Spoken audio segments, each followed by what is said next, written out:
ក្នុងសួននេះថាមលិះក្តាំងងារដូចជាមិនត្រូវ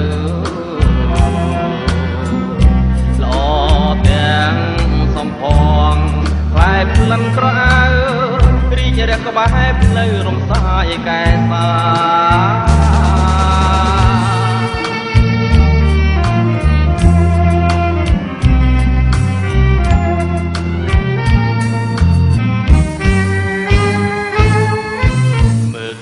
ចង់កេះរៀងរាវសែនស្ដួច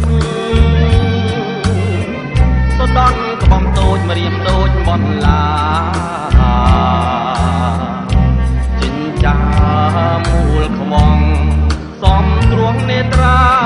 តែស្ដាយព្រោះផ្កាមិនចេះឆ្លើយឆ្លង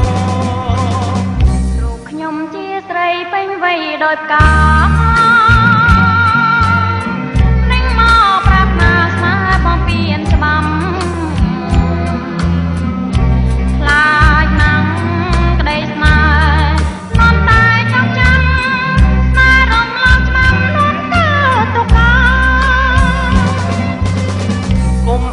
ឆាប់ខឹងពេកប្រលឹងប